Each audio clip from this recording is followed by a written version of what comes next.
The baby's lips were turning blue. Tasha Monroe pressed her face against the rain-streaked window of St. Catherine's private hospital, watching the chaos unfold in the top-floor suite. Through the glass she counted them. 15 doctors in pristine white coats surrounded a tiny hospital crib, their faces twisted with panic and helplessness. Machines beeped in frantic rhythms. Nurses rushed back and forth with syringes and monitors. And in the center of it all, a man in an expensive gray suit fell to his knees beside the crib, his hands gripping the rails as his entire body shook. The baby, no more than 3 months old, lay impossibly still. Tasha's breath fogged the window as she watched the lead physician step back, shaking his head. Another doctor frantically adjusted in 4-line. A third doctor barked orders that no one seemed able to follow. They were all brilliant, she was sure. Trained at the best institutions. Years of experience between them. But the baby was dying and not one of them knew what to do. She shouldn't be here. She had no business standing in the rain outside a private hospital in her torn jacket and muddy sneakers, watching rich people's problems through a window. She should be looking for the shelter on Morrison Street before they closed intake for the night. She should be focused on surviving another day on the streets. But something held her there. Something in the way that baby's tiny chest barely moved. Something in the desperate angle of the father's shoulders. Something that whispered in a voice she tried to silence for 2 years. You know what's wrong. Inside the suite, one of the doctors was shouting now. She couldn't hear the words through the glass, but she could read his lips. Congenital defect. Heart failure. Nothing more to be done. The father's head dropped to the crib rail. His shoulders heaved. Tasha's fingers curled against the wet window. She knew that posture. She'd seen it before in a different hospital beside a different bed. She'd worn that same defeated curve of the spine when the doctors told her there was nothing more they could do for her mother. When they'd explained that without the expensive treatment, without the medications they couldn't afford, her mother would die. And her mother had died. Tasha had watched the life drain from the only person who'd ever loved her, helpless and broken and drowning in medical debt that would eventually cost her everything else. Her apartment. Her future. Her place at Lincoln Medical School where she'd been at the top of her class. The rain soaked through her jacket, cold water running down her spine, but Tasha didn't move. Inside, a nurse was crying. 2 doctors had stepped away from the crib, their faces resigned. The father pressed his forehead against the tiny mattress, and Tasha could see his lips moving. He was praying. 15 doctors, and not one of them saw what she saw. The baby's left foot. The slight twist in the ankle, barely visible beneath the hospital blanket. The way the infant's body curved just barely to one side. The pattern of the breathing, shallow and irregular in a specific rhythm that every one of those specialists was missing. It wasn't a heart defect. It was a compression issue. Neural, not cardiac. Tasha's medical training, rusty and dusty from 2 years of disuse, roared to life in her mind. She saw the anatomy charts she'd memorized. Heard her professors' voices explaining rare pediatric conditions that presented as cardiac distress but originated from spinal compression. Conditions that could kill a baby in minutes if not identified. Conditions that 15 cardiologists wouldn't think to look for because they were too specialized, too focused on the heart to see the real problem. She could save that baby. The thought hit her like a physical blow, stealing her breath. She could save that baby, but she was a homeless girl with no credentials, no proof of her training, no right to be anywhere near a medical facility. She'd been kicked out of medical school when she couldn't pay her tuition after her mother's medical bills consumed everything. Her license to practice, which she'd never even earned, was as impossible now as owning a house or eating 3 meals a day. But that baby was dying. Tasha's heart hammered against her ribs. Inside the suite, the father lifted his head. Even through the rain and the glass and the distance, Tasha could see his eyes. Red-rimmed, desperate, completely shattered. She'd seen those eyes in the mirror once. After her mother died. After the eviction notice. After the final rejection letter from the medical school when she'd begged them to let her finish her degree, to give her time to find the money somehow. Those eyes held no hope. They'd already accepted the worst. Tasha's legs moved before her mind caught up. She ran along the side of the building looking for an entrance, any entrance. The main doors were locked, security coded for the private wing. She tried a side door. Locked. Another. Locked. Think like you used to think. The service entrance. Every hospital had one, usually monitored but not always secured. She sprinted around the back of the building, her worn sneakers splashing through puddles, her breath coming in sharp gasps. There. A gray metal door with a small window. She grabbed the handle. It opened. The hallway inside was empty, lit with harsh fluorescent lights. Tasha's shoes squeaked on the polished floor as she ran, leaving wet footprints. She looked for signs, for arrows, for anything that would lead her to the private suites. 3rd floor. The elevator was too risky. She found the stairs and took them 2 at a time, her legs burning. When she burst through the 3rd floor stairwell door, an alarm shrieked to life. Security would come. She had minutes, maybe less. Tasha ran down the corridor, scanning room numbers. 301, 302, 303 there. Suite 308. Through the small window in the door, she could see the crowd of doctors, the frantic movement, the father still kneeling by the crib. She shoved the door open. Every head turned. 15 doctors and half a dozen nurses stared at the dripping, wild-eyed homeless girl who just invaded their sterile medical sanctuary. "Get out," one of the doctors barked immediately. "Security." But Tasha's eyes were on the father. On Julian Pierce, though she didn't know his name yet. His face was streaked with tears, his expensive suit wrinkled and disheveled. He looked at her with confusion and exhaustion and something else. Something that might have been the last ember of desperate hope. "I can save her," Tasha said. Her voice came out stronger than she felt. "I know what's wrong.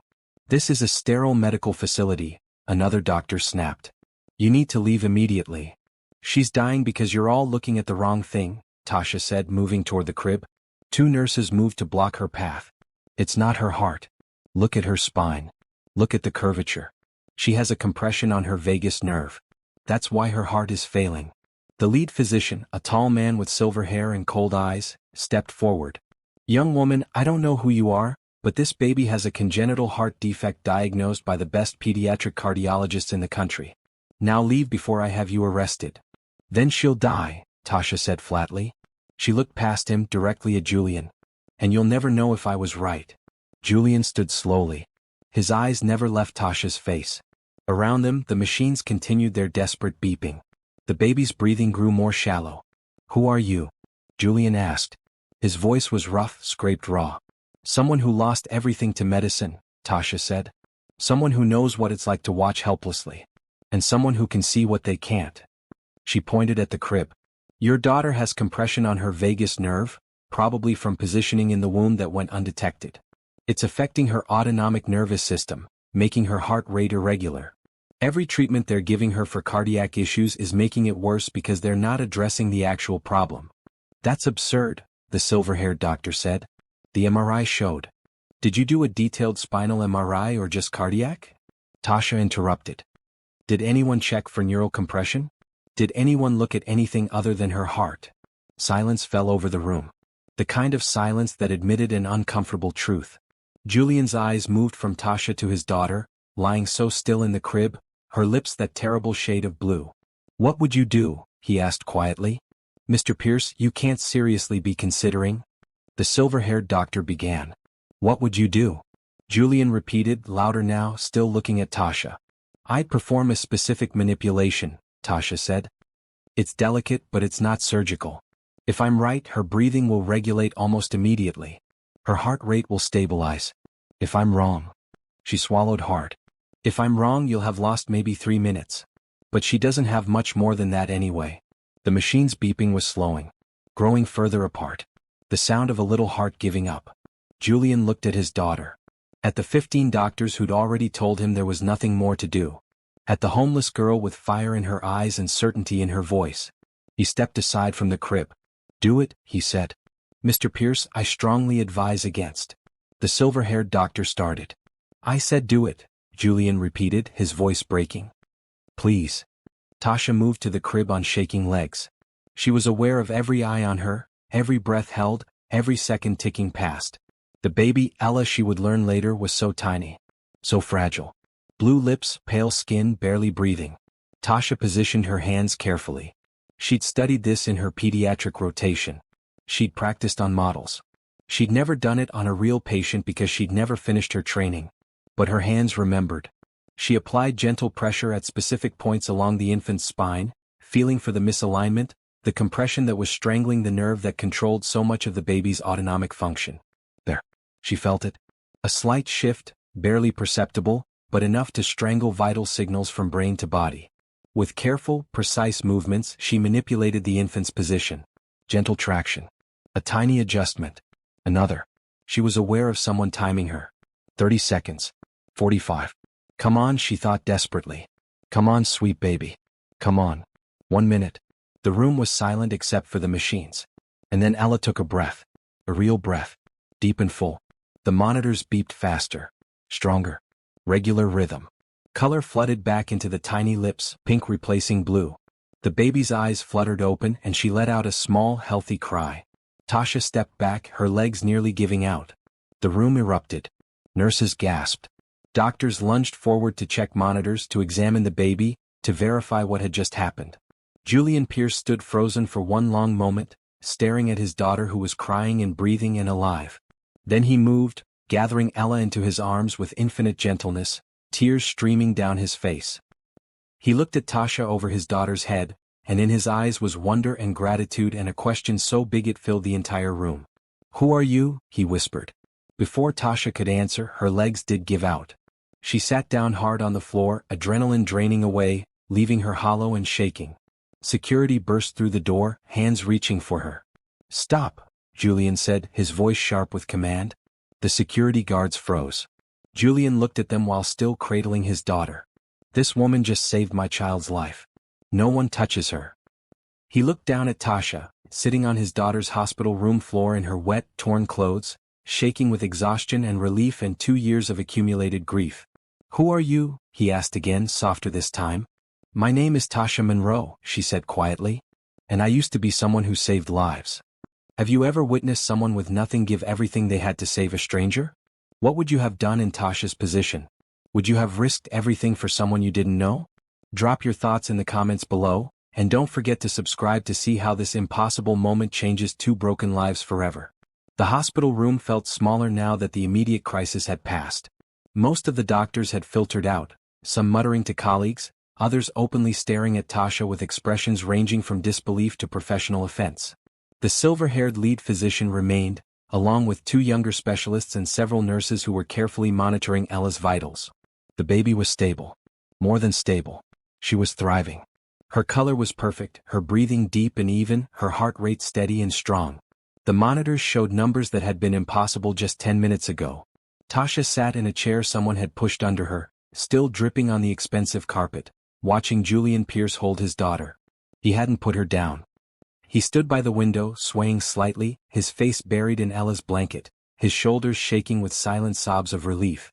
The silver-haired doctor, whose nameplate read Dr. Harrison Mitchell, chief of pediatric cardiology, approached Tasha with an expression she couldn't quite read.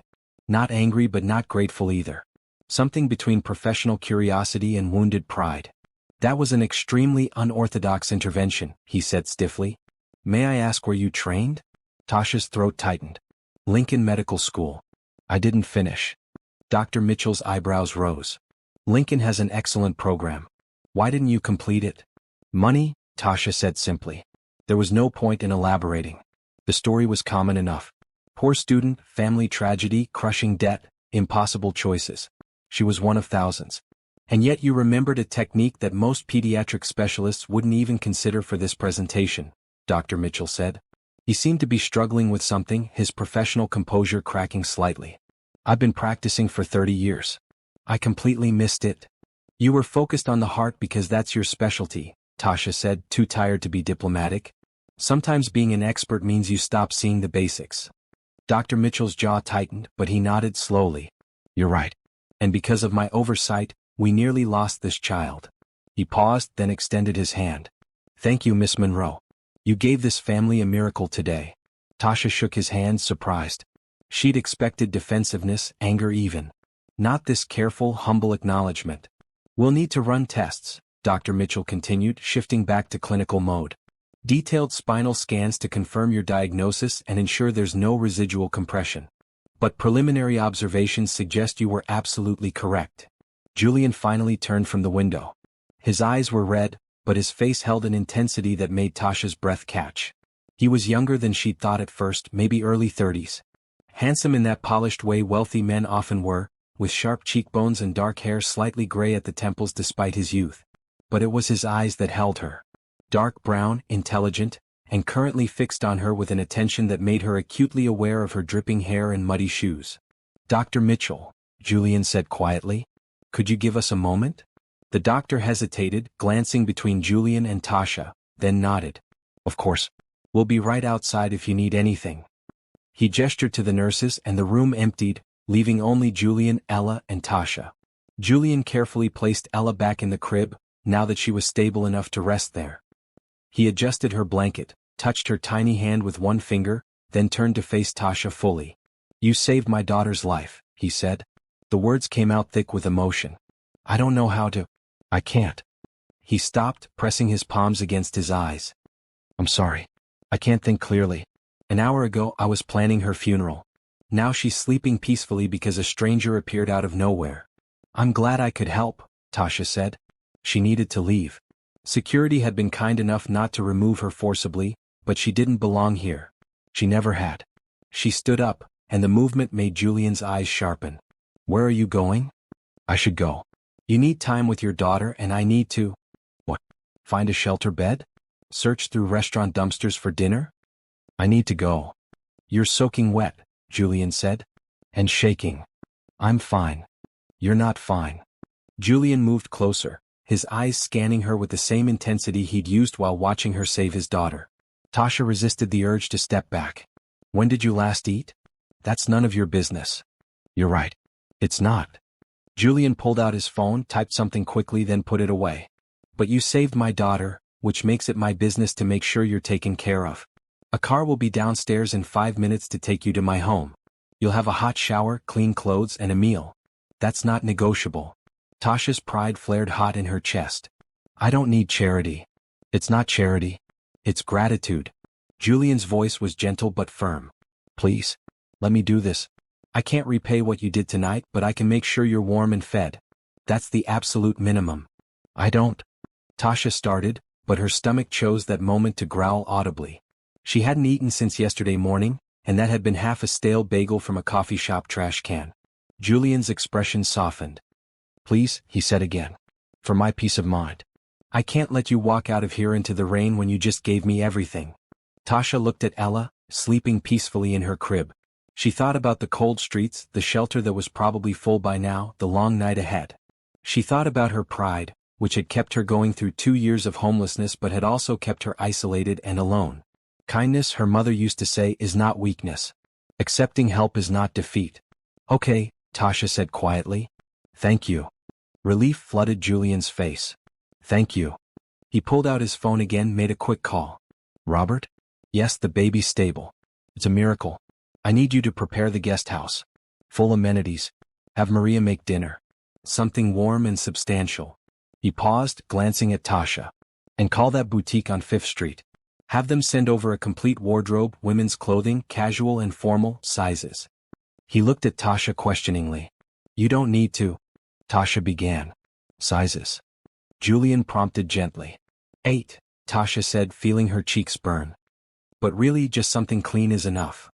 Size 8, send variety, Julian said into the phone. Yes, tonight. I don't care if they're closed. Tell them it's for the woman who saved my daughter's life.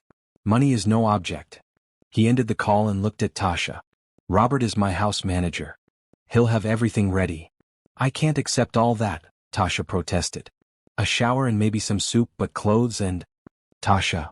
Julian said her name for the first time, and something in his tone made her stop talking. My daughter was dying. 15 specialists couldn't help her.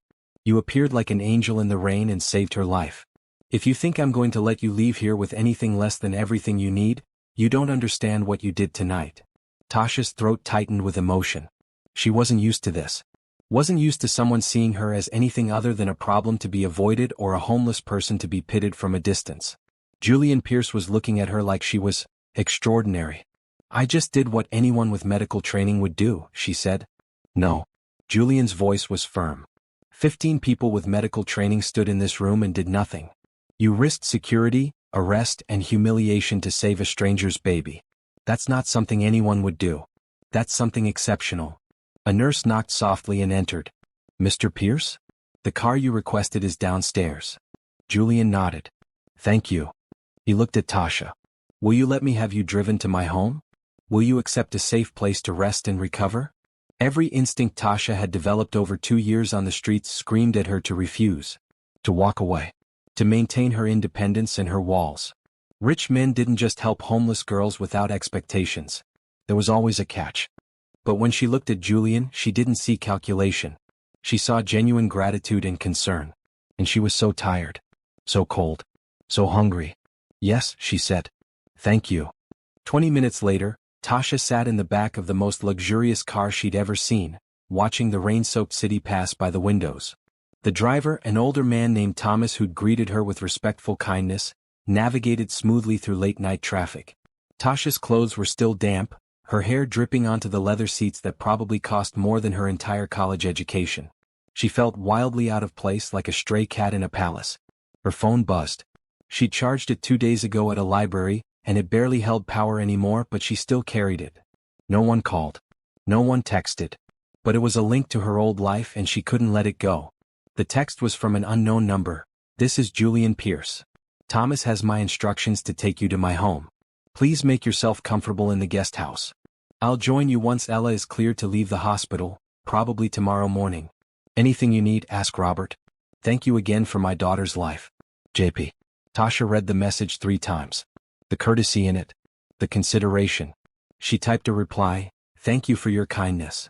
The response came immediately, "You gave me everything. This is nothing." The car pulled through iron gates into a property that made Tasha's breath catch. The Pierce estate sprawled across what must have been acres of perfectly manicured grounds, even in the rain. The main house was a modern masterpiece of glass and stone, lit from within like a jewel. The guest house, which the car pulled up to, was itself larger than any place Tasha had ever lived. Thomas opened her door. "Miss Monroe, Robert is waiting inside. He'll help you get settled." Tasha climbed out, looking up at the guest house. It had 2 stories, large windows, and a covered porch. Through the windows she could see soft lighting and elegant furniture. "Miss Monroe?" A man in his 60s stood in the doorway, smiling warmly. He wore slacks and a cardigan, looking more like someone's grandfather than household staff. "I'm Robert. Welcome. Please come in out of the rain." Tasha mounted the steps on shaking legs. The moment she stepped inside, warmth enveloped her. The guest house was beautiful in an understated way. Soft blues and creams, comfortable furniture, art on the walls. It smelled like lavender and lemon polish. "I've prepared the master bedroom for you," Robert said, gesturing to a staircase. "There's a bathroom with a shower and fresh towels. Maria, our cook, has prepared dinner and left it warming in the kitchen. The clothing Mr. Pierce ordered should arrive within the hour. Is there anything else you need immediately?" Tasha couldn't speak for a moment. When was the last time anyone had asked her what she needed? "This is too much," she whispered. Robert's expression turned gentle. "Miss Monroe, Mr. Pierce told me what you did tonight. There is no amount of comfort or kindness that could repay saving a child's life. Please accept this with the spirit it's given. You deserve rest and care." Tears burned behind Tasha's eyes. She blinked them back. "Thank you. The shower is upstairs, first door on the right. I'll bring dinner up in 15 minutes, or would you prefer to eat downstairs?" "Upstairs is fine," Tasha said. She needed privacy. Needed a moment to process what was happening. She climbed the stairs, her wet shoes squishing on the hardwood. The bedroom was stunning. A king-size bed with a cloud-like comforter, windows overlooking gardens she couldn't see in the dark, a sitting area with a fireplace that was already lit, casting dancing shadows. The bathroom was marble and glass, with a shower that had multiple heads and controls Tasha didn't understand. She turned on the water, stripped off her wet, dirty clothes and stepped under the spray. The hot water hit her skin and Tasha's careful control shattered. She sank down in the shower, pulled her knees to her chest and sobbed. Great, heaving cries that she'd held back for 2 years. Grief for her mother. Anger at the unfairness of a world that destroyed people for being poor. Relief at being warm and safe even if just for tonight. Fear that this was temporary, that tomorrow she'd be back on the streets. She cried until the water ran cold, then forced herself to stand and wash properly. There were expensive soaps and shampoos, soft washcloths, everything she needed. She scrubbed away 2 years of grime and hopelessness. When she finally emerged, wrapped in a towel that was softer than clouds, she found clean clothes laid out on the bed. Simple things. Soft blue sweatpants, a white t-shirt, thick socks. A note rested on top. "For tonight. Your wardrobe will arrive soon. Robert." Tasha dressed, then found dinner waiting on a tray by the fireplace. Homemade soup, thick with vegetables and chicken. Fresh bread with butter. A green salad. apple pie with vanilla ice cream, water in a crystal glass. She ate slowly, savoring every bite, trying not to cry again. The food was perfect, warm and filling and made with care. A soft knock came at the door. "Miss Monroe? The clothing has arrived. May I bring it up?" "Yes, please." Robert entered with an armful of shopping bags, followed by a younger woman carrying more. They spent 10 minutes hanging things in the closet, folding others into drawers, organizing shoes and accessories. "If anything doesn't fit or isn't to your taste, just let us know," Robert said.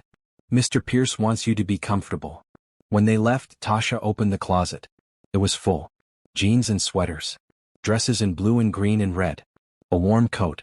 Running shoes and boots. Pajamas in soft cotton. Undergarments still tagged. Everything clean and new and in her size. She pulled out a pair of jeans and a green sweater, held them against herself, looked in the mirror. The woman staring back looked different from the one who'd pressed her face to a hospital window hours ago. Clean. Cared for. Almost like her old self.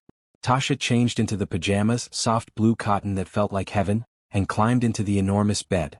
The sheets were crisp and cool, the comforter warm without being heavy. Outside, rain pattered against the windows. She should be afraid. Should be wondering what Julian Pierce would want from her in return. Should be planning her escape before expectations became demands. But she was too tired, too overwhelmed, too full and warm and comfortable.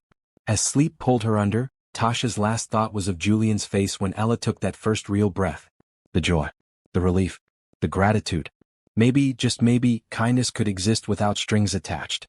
Maybe hope wasn't foolish after all. Sunlight woke Tasha, streaming through windows she'd forgotten to cover. For a confused moment, she didn't know where she was.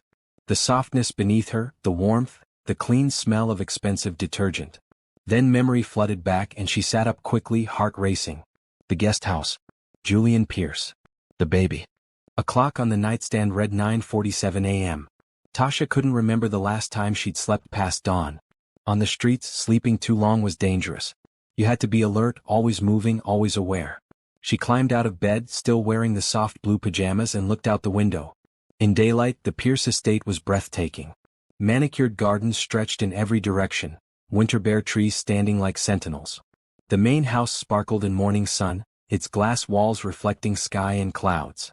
A soft knock came at the bedroom door. "Miss Monroe? Are you awake? I have breakfast." "Come in," Tasha called, suddenly self-conscious about accepting even more. Robert entered with a tray. Fresh fruit, yogurt, toast with jam, scrambled eggs, orange juice and coffee.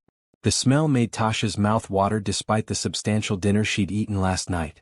"Good morning," Robert said cheerfully, setting the tray on a small table by the fireplace. "I hope you slept well." "Too well," Tasha admitted. "I should probably get going." "Mr. Pierce is hoping you'll stay," Robert said gently. "He returned from the hospital an hour ago with Ella. She's doing wonderfully, by the way. All the tests confirmed your diagnosis. You quite literally saved her life." He smiled. "Mr. Pierce would like to speak with you this morning if you're willing. He's in the main house." Tasha's stomach nodded. Here it was. The expectations. The price for kindness. What does he want? Robert's expression turned kind. "Only to thank you properly and talk, Miss Monroe. Mr. Pierce is a good man. You have nothing to fear here." After Robert left, Tasha ate breakfast slowly, thinking. She could leave. Should leave. Get back to the shelter circuit before they forgot her face. Reclaim her spot under the Morrison Street Bridge if necessary. But Julian Pierce had asked to speak with her. And despite her instincts, she was curious. More than curious. She wanted to see Ella to confirm the baby was truly thriving. Wanted to understand what happened next. She showered again, unable to resist the luxury of hot water and soap, then dressed in the jeans and green sweater she'd laid out last night. They fit perfectly. She brushed her teeth with the new toothbrush Robert had left, combed her damp hair, and looked at herself in the mirror. She looked human again. Not broken. Not desperate. Just a woman in her 20s, maybe a little too thin, with tired eyes but clean clothes and brushed hair. Tasha took a deep breath and went downstairs. Robert was waiting in the foyer. "Ready?" he asked. "As I'll ever be." He led her across a stone path to the main house.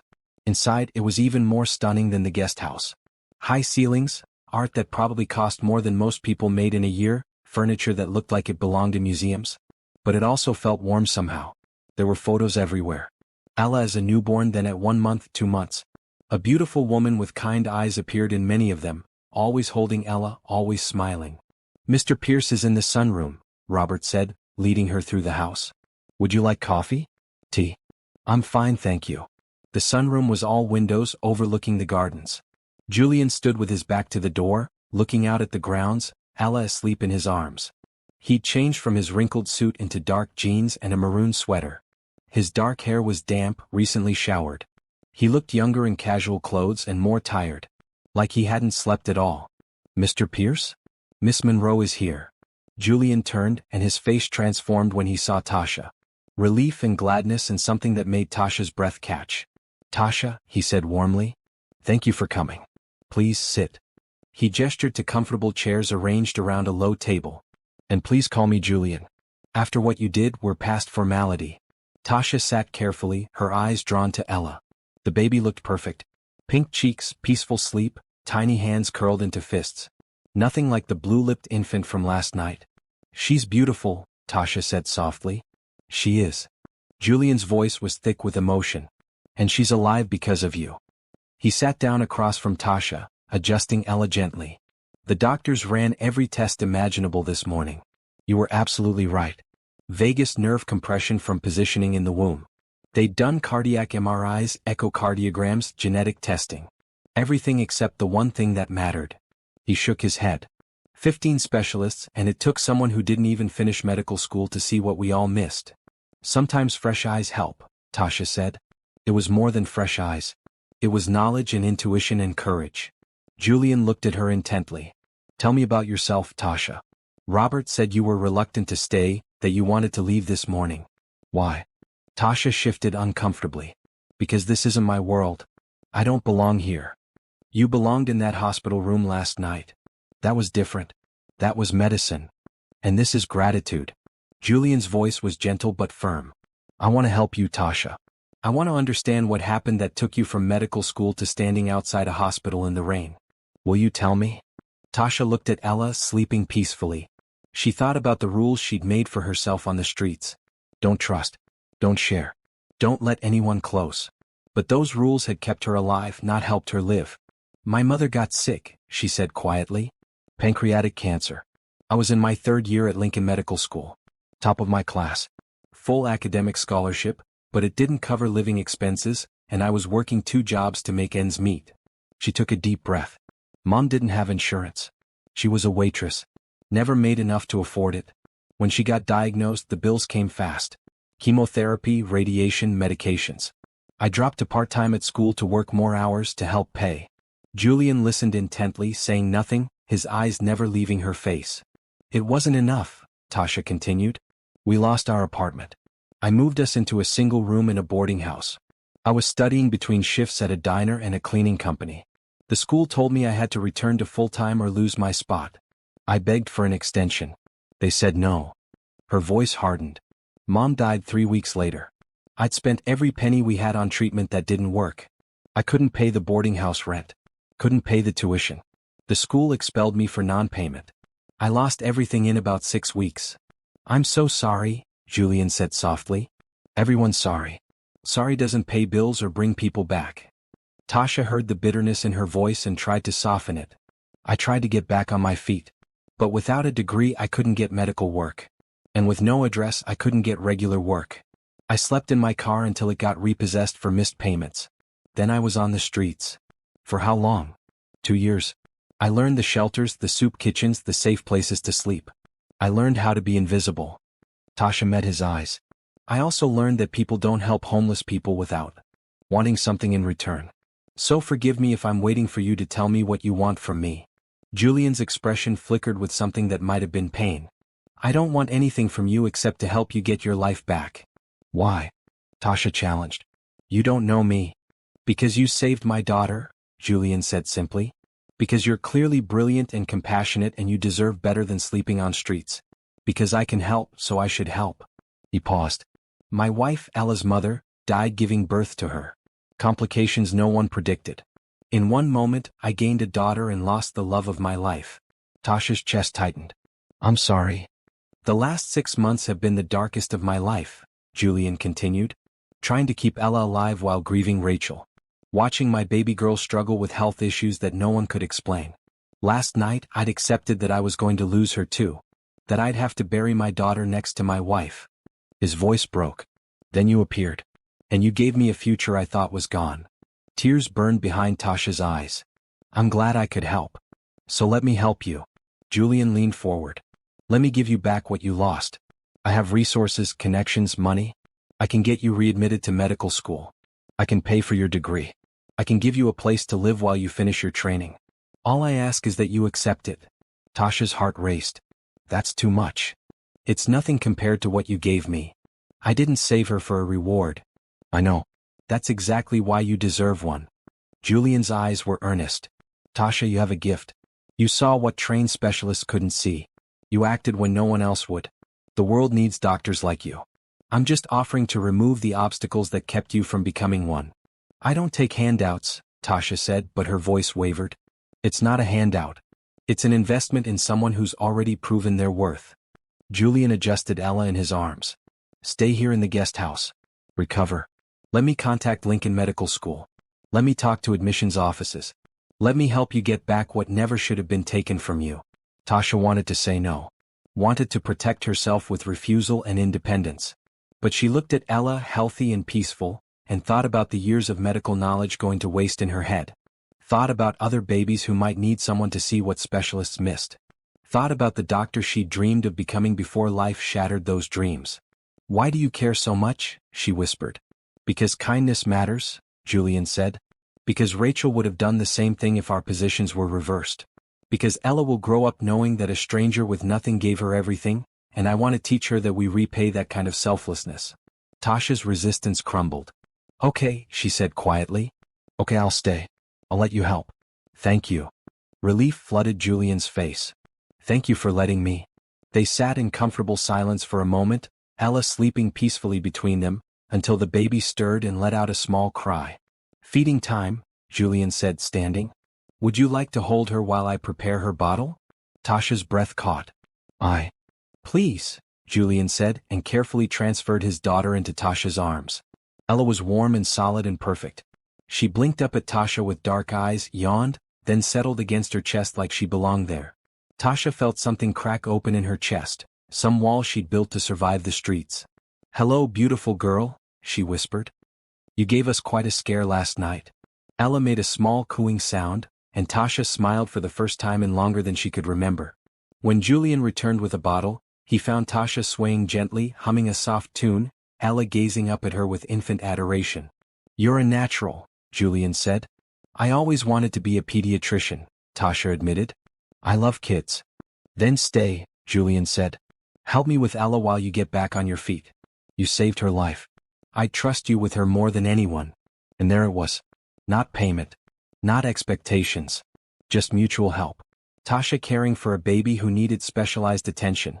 Julian providing the resources to rebuild a shattered life. Okay, Tasha said again. I'll stay. Julian's smile was like sunrise. Welcome home, Tasha Monroe. 3 days later, Tasha stood in the guest house kitchen, making herself tea, still marveling at the surreal turn her life had taken. Clean clothes. Regular meals. A warm bed. It felt like a dream she'd wake from any moment, back on cold pavement under a thin blanket. But every morning she woke in the comfortable bedroom. Every morning Robert brought breakfast. Every morning she reminded herself this was real. Julian had been busy with lawyers and phone calls, working to unravel the bureaucratic nightmare of getting her readmitted to medical school. Tasha spent her days in the guest house, reading medical journals Julian had delivered, refreshing her knowledge, preparing for whatever came next. She also spent time with Ella. Julian brought the baby over every afternoon, and Tasha checked her carefully, monitoring her recovery, ensuring no complications developed from the nerve compression. But mostly she just held her, talked to her, fell completely in love with this tiny human who'd given her purpose again. On the 4th morning, Julian knocked on the guest house door himself instead of sending Robert. Good morning, Tasha said, surprised. Is everything okay? Everything's wonderful. Julian's eyes were bright with excitement. Can I come in? I have news. They sat in the living room and Julian pulled out his phone, barely containing his enthusiasm. I spent yesterday in meetings with Lincoln Medical School's administration. I made very generous donations to their scholarship fund. I may have also pointed out that they expelled one of their brightest students over financial hardship, which doesn't look great for their mission statement. Tasha's heart raced. And they're willing to readmit you for the spring semester. Full scholarship, no tuition. They'll credit your previous coursework. You can complete your degree in 18 months. Tasha couldn't breathe. Are you serious? Completely serious. You start in 3 weeks. Julian was grinning now. There's more. I spoke with Dr. Mitchell at St. Catherine's. After reviewing your intervention with Ella, he's offering you a part-time position as a medical assistant in his pediatric department. Paid position, flexible hours around your classes. It'll give you practical experience and look excellent on your residency applications. Tears streamed down Tasha's face. I don't know what to say. Say yes. Say you'll take this second chance and become the doctor you were always meant to be. Yes, Tasha whispered. Yes, thank you. Thank you so much. Julian's expression softened. You're thanking me for giving you back what never should have been taken. The medical community should be thanking you for not giving up, for keeping your knowledge alive through 2 years of hardship. They sat in emotional silence for a moment before Julian spoke again. There's one more thing. I'd like to hire you officially as Ella's medical care assistant. She needs monitoring as she recovers, and I trust you more than anyone. Separate from the medical assistant position. This would include room and board here, plus a salary. You'd be doing me a tremendous favor. Julian, you're already doing so much. I'm giving you jobs you're qualified for and paying you fairly for work that benefits me. That's not charity. That's employment. His tone was gentle but firm. Please say yes. Tasha thought about it. Living here meant stability while she finished school. Working with Ella meant staying close to the baby she'd already bonded with. The salary meant she could save money, build a future, never be that vulnerable again. Yes, she said. I'd be honored. Excellent. Julian stood, smiling. Robert will handle employment paperwork. Dr. Mitchell expects you Monday to start training. And we should celebrate tonight. Dinner at the main house? I'd like you to meet Maria properly, and Ella seems to miss you when you're not around. That evening, Tasha dressed carefully in one of the dresses from her new wardrobe, a simple blue dress that made her feel pretty and professional. She walked to the main house as the sun set, painting the sky in shades of orange and pink. Maria, the cook, greeted her warmly in the kitchen. She was a round woman in her 50s with laugh lines around her eyes and flour dusting her apron. So you're the miracle worker, Maria said, pulling Tasha into a hug before she could protest. Julian told us everything. Thank God you were there. I just did what I was trained to do. You did what your heart told you to do, Maria corrected. Now sit. Dinner's almost ready and I made your favorites. You don't know my favorites, Tasha pointed out. Julian told me you liked the chicken soup. So I made more, plus roasted chicken, garlic potatoes, green beans, and apple pie for dessert. The dining room was elegant but comfortable, with a long wooden table that could seat 12 but was set intimately for 2 at one end. Ella slept in a bassinet nearby, peaceful and pink-cheeked. Julian entered wearing dark slacks and a blue shirt, looking relaxed and happy. Over dinner they talked easily. Julian told her about his business, a tech company specializing in medical software that he'd built from the ground up. Tasha told him about her favorite medical school professors, the rotations she'd loved, the specialties she'd considered. Why pediatrics? Julian asked. Because kids are resilient, Tasha said. They heal faster, bounce back stronger. And they're honest. Adults lie to doctors all the time. Kids tell you exactly what hurts and trust you to fix it. She paused. Also, I like the idea of catching problems early. Giving kids long, healthy lives. You're going to be an amazing doctor. I hope so. Tasha looked at Ella. She's my second chance. If I hadn't seen her through that window? You did see her. You acted. That's what matters. Julian's expression turned serious. Tasha, I want you to know you can stay here as long as you need. Through medical school, residency, beyond. You're not a temporary guest. You're family now. The word caught Tasha off guard. Family. She hadn't had family since her mother died. Thank you, she managed. After dinner, Julian taught Tasha how to prepare Ella's bottles, showed her the schedule of feedings and naps, explained the baby's preferences and quirks. Tasha absorbed it all, her medical training and natural instincts combining into perfect care. When Ella woke and fussed, Tasha picked her up instinctively, swaying and humming. The baby settled immediately, gazing up at her with trusting eyes. She loves you, Julian said softly. I love her too, Tasha admitted. Is that okay? It's more than okay. It's perfect. Over the following weeks, Tasha settled into her new life with surprising ease. She worked at the hospital 3 days a week, shadowing Dr. Mitchell, learning pediatric protocols, rebuilding her clinical confidence. She spent her other days studying, preparing for classes that would start in 2 weeks, reviewing material she'd once known by heart. And every day she spent hours with Ella. Feeding her, monitoring her recovery, playing with her, watching her grow stronger and healthier. The baby was thriving now, all traces of her near-death crisis erased by proper treatment and attentive care. Julian was there too, always kind, always respectful, always treating Tasha like an equal despite their vastly different circumstances. They had dinner together most evenings, talking about their days, laughing at Ella's antics, building a comfortable companionship.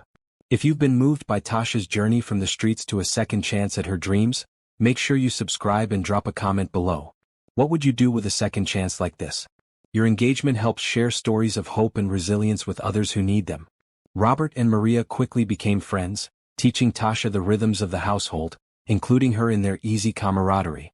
Thomas, the driver, insisted on teaching her how to drive Julian's cars, just in case she ever needed to get somewhere quickly.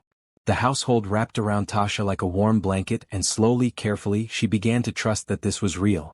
That she wouldn't wake up on cold pavement. That kindness didn't always have a price. One evening, 2 weeks into her new life, Julian found her in the guest house library, surrounded by medical textbooks, making notes for her upcoming classes. "You're going to give yourself a headache," he said, smiling. "I need to be ready. It's been 2 years. I'm rusty.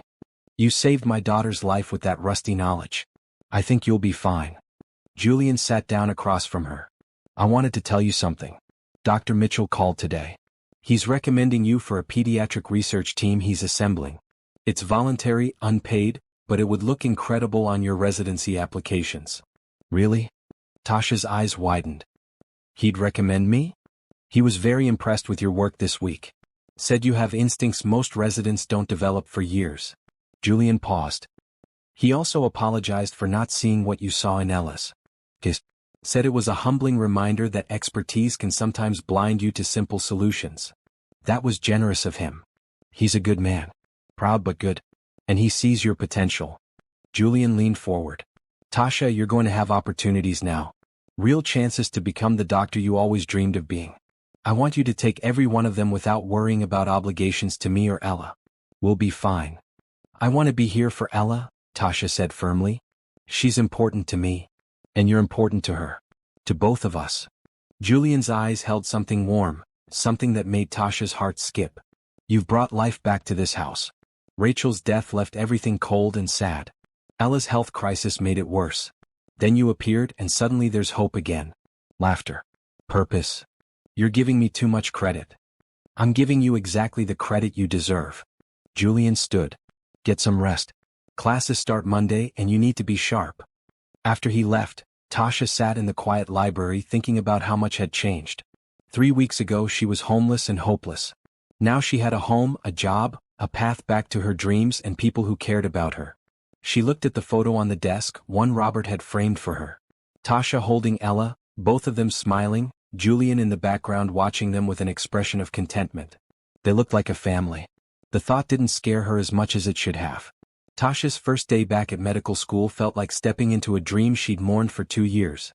The campus looked the same, brick buildings and wide lawns, students hurrying between classes with coffee cups and textbooks. But everything felt different now. She wasn't the broke student working 3 jobs and worrying about rent.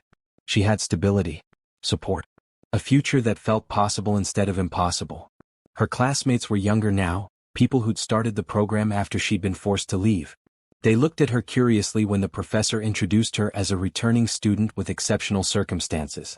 Tasha caught whispered conversations, saw sideways glances, but she didn't care. She was here. That was what mattered. The coursework was challenging but familiar. Her brain, sharp despite 2 years of disuse, grabbed onto concepts and facts with hungry efficiency. In her very first anatomy practical, she identified structures faster than students who'd never left, her hands steady and sure. "You're doing really well," one of her classmates, a friendly young woman named Beth, said after class. "Seriously impressive for someone who's been away." "I never stopped studying," Tasha said. It was true in a way. She'd read discarded medical journals and library trash cans, reviewed concepts in her head during long, cold nights. Medicine had been her anchor when everything else fell apart. At the hospital, her work with Dr. Mitchell was equally rewarding. She shadowed him on rounds, observing his interactions with young patients and their worried parents. She assisted with examinations, learned new protocols, felt her confidence rebuilding with every shift. "You have excellent instincts," Dr. Mitchell told her one afternoon. "That's something you can't teach. You either see the whole patient or you don't." "You do." Evenings at the Pierce estate became Tasha's favorite time. She'd return from classes or the hospital to find Ella awake and playful, and they'd spend an hour together before dinner. The baby was growing so fast, becoming more alert and responsive every day. When Tasha entered the room, Ella's face would light up with recognition and joy. "She knows you're special," Julian said one evening, watching Tasha make silly faces that sent Ella into giggles. "She's the special one," Tasha replied, bouncing the baby gently. "Look at her. Perfect and healthy. Hard to believe she was so sick just a month ago. Thanks to you." Tasha was getting used to Julian's gratitude, though it still made her uncomfortable sometimes. He had a way of looking at her that made her feel seen in a way she hadn't experienced since her mother died. Not pity. Not charity. Just genuine appreciation and warmth. They developed a comfortable routine. Dinner together most nights unless Julian had business obligations. Easy conversation ranging from medical ethics to terrible reality television that Maria loved and they both pretended not to watch. Collaborative care of Ella, trading off feeding and playtime, consulting each other on every decision about the baby's health. It felt domestic, comfortable, like something Tasha had given up hoping for. One evening, about 6 weeks into her new life, Julian brought wine to dinner. Not expensive vintage, just something casual and light. They sat in the sunroom after eating, Ella asleep in her bassinet, watching the sun set over the gardens. "Can I ask you something personal?" Julian said suddenly. Tasha tensed slightly. "Okay. What was your mother like?" The question surprised her. People rarely asked about her mother. "She was wonderful. Kind, funny, worked 3 jobs to keep us afloat. She never complained, never made me feel guilty about college expenses. Just supported me." Tasha's throat tightened. "When she got sick, she tried to hide it. Didn't want to burden me. By the time I found out, the cancer was stage 4. I'm sorry." "Me too." Tasha took a sip of wine. "She would have loved this. Knowing I got back into medical school. Seeing me with Ella. She always wanted grandchildren." The words came out before Tasha thought about them and she flushed. "I mean, not that. I didn't mean." "I know what you meant," Julian said gently. "It's okay." They sat in comfortable silence for a moment before Julian spoke again. "Rachel was pregnant when I met her. Not with Ella. She had a miscarriage at 12 weeks. It devastated her." Tasha looked at him, surprised. Julian rarely spoke about his late wife beyond basic facts. "We'd been married for 2 years before she got pregnant again," he continued. "We were so careful.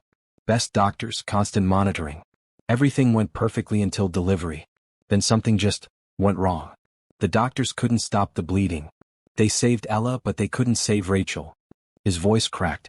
"I held my daughter for the first time while my wife died in the next room. Julian, I'm so sorry. 4 months, I couldn't look at Ella without thinking about what she cost me. Isn't that terrible?" Julian's face twisted with old guilt. "I loved her, but I also resented her. Then when she got sick, I thought it was punishment. For not being grateful enough. For not loving her enough to overcome my grief." "That's not how illness works," Tasha said firmly. "Ella's condition had nothing to do with your feelings. You know that, right?" "Intellectually, yes. Emotionally?" He shook his head. "When you saved her, you didn't just save my daughter. You saved me from becoming someone I'd hate. Someone who let grief turn him bitter and cold." Tasha reached across the space between them and took his hand. "It felt natural, right? You're a good father, Julian. You love Ella. That's obvious." "I love her more now than I thought possible," he admitted. "And part of that is because of you. Watching you with her, seeing how you care for her, it taught me how to do the same without the shadow of grief distorting everything." They sat hand in hand as darkness fell, the connection between them shifting into something deeper than gratitude, more complex than friendship. Over the following weeks, Tasha's life continued to transform. Her grades were excellent, top of every class. Dr. Mitchell increased her responsibilities at the hospital, letting her take patient histories, assist with minor procedures, interact directly with families. The research opportunity he'd mentioned became reality, a study on pediatric autonomic disorders that seemed designed specifically around Ella's case. You should publish on your intervention, Dr. Mitchell suggested during one research meeting. Document Ella's case, your diagnostic reasoning, the treatment. It could help other doctors recognize this presentation. I didn't do anything special, Tasha protested. You saw what 15 specialists missed. That's extremely special. And it could save other children's lives. He fixed her with a stern look.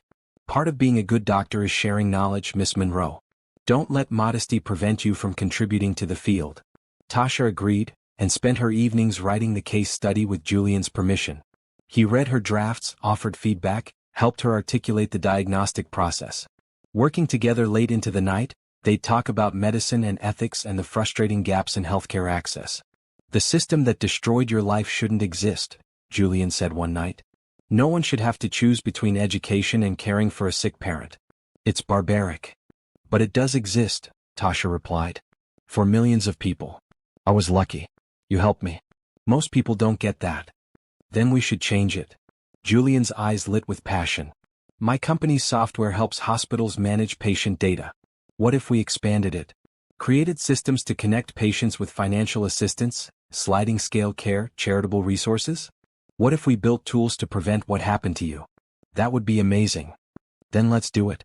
You know the problems from experience. I have the technical expertise and money. We could create something meaningful. They talked for hours, sketching ideas, building visions of healthcare systems that serve people instead of bankrupting them. Tasha felt alive in a way she hadn't since before her mother got sick. Like she had purpose beyond survival. 3 months into her medical school return, Tasha came home from an evening class to find Julian and Ella in the guest house living room. Julian looked nervous, Ella dressed in a frilly pink outfit. What's going on? Tasha asked. I have something to show you, Julian said. He pulled out his laptop and turned it toward her. On the screen was a website. The Pierce Foundation for Medical Education Access. I established it this morning. Full-ride scholarships for students who've lost funding due to family medical crises. Emergency grants for medical expenses that threaten educational continuity. Legal support for appealing expulsions based on financial hardship. Tasha's eyes filled with tears. Julian, you inspired it. Your story, what you went through, it's happening to other students right now. This foundation will help them. He paused. I'm naming you as the founding board member and patient advocate. If you'll accept. Of course I'll accept. Tasha was crying now, not bothering to hide it. This is incredible. You're incredible. Julian stood still holding Ella.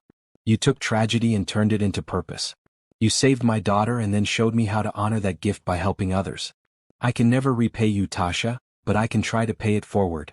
Tasha crossed the room and hugged them both, Julian and Ella, this unexpected family that had healed her broken heart. Julian's free arm came around her, holding her close, and for a long moment they stood together in perfect understanding. When they pulled apart, something had shifted. The air felt charged, full of unspoken feelings and possibilities neither was quite ready to name. But it was there. Growing. Undeniable. Thank you, Tasha whispered. For everything. Thank you, Julian replied, for saving our lives. Spring arrived at the Pierce estate in an explosion of color. Cherry blossoms lined the driveway, tulips carpeted the gardens, and the gray winter gloom lifted into bright, warm sunshine. Tasha felt the change in her bones, like she was blooming alongside the flowers. She'd been living at the estate for 4 months now. 4 months of medical school hospital work, and evenings with Julian and Ella. 4 months of slowly, carefully letting herself trust that this was real. That she wasn't going to lose everything again. But more than that, 4 months of falling for Julian Pierce without admitting it to herself. It was in small moments. The way he smiled when she entered a room. How he listened to her opinions on medicine and business with genuine interest. The careful way he respected her independence while still offering support. The nights they stayed up late talking, finding out they shared the same sense of humor, the same values, the same hopes for making the world better. Tasha tried to ignore it. He was her employer, her benefactor. He'd lost his wife less than a year ago. Getting involved would be complicated, probably inappropriate, definitely risky. But her heart didn't care about logic. One Saturday morning in April, Julian knocked on the guest house door earlier than usual. Are you busy today? He asked when Tasha answered. Just studying. Why? I thought we could take Ella to the park. It's beautiful out and she's never been to a real playground. He looked almost shy. I could use the company. If you're free. I'd love to. An hour later, they loaded into one of Julian's cars, a casual SUV rather than the formal sedan Thomas usually drove. Julian insisted on driving himself, and Tasha sat in back next to Ella's car seat, making faces that sent the baby into delighted giggles. The park was perfect. Green lawns, old trees providing shade, a modern playground with equipment for toddlers. Julian spread a blanket in the shade while Tasha carefully lifted Ella from her seat. At 7 months old, Ella was a happy, healthy baby who bore no trace of her near-death crisis. She could sit up on her own now, babbled constantly, and greeted every new experience with joyful curiosity. Tasha adored her completely. They spent 2 hours at the park. Tasha pushed Ella in the baby swing, both of them laughing at the sensation. Julian took photos, capturing Ella's expressions of wonder and Tasha's unguarded happiness. They had a picnic lunch that Maria had packed, sitting on the blanket with Ella between them, making silly conversation and enjoying the sunshine. Other families were at the park and several people smiled at them, clearly assuming they were a family unit. Mother, father, baby. The assumption should have made Tasha uncomfortable, but it didn't. It felt natural. This was a good idea, Tasha said, watching Ella reach for a dandelion with chubby fingers. I've been wanting to do normal things with her, Julian admitted. Not just medical monitoring and careful routines. Just play. Just enjoy her. He looked at Tasha. It's easier with you here. More fun. For me too. Their eyes held for a moment too long and Tasha's heart raced. She looked away first, focusing on Ella, but she could feel Julian's gaze lingering. On the drive home, Ella fell asleep immediately, exhausted from sun and play. The car was quiet, just the soft sound of the engine and the baby's peaceful breathing. Tasha, Julian said softly, can I ask you something? Sure. Are you happy? Here, in this life. Yes, Tasha said immediately. Happier than I've been in years. Why? I want to make sure you don't feel obligated to stay. That this is what you want, not just what circumstances forced on you. Tasha thought about it carefully. At first, I stayed because I didn't have anywhere else to go. But now, I stay because this feels like home. Because I love working with Ella. Because medical school is everything I hoped it would be. Because I wake up every day excited instead of just surviving. Good, Julian said quietly. I'm glad. They didn't speak again until they reached the estate, but the silence felt full of things neither was ready to say aloud. That evening, after Ella was asleep and dinner was finished, Julian asked Tasha to join him in his study. It was a room she'd only been in once before, all dark wood and leather, books lining every wall. A fire burned in the fireplace despite the mild spring evening.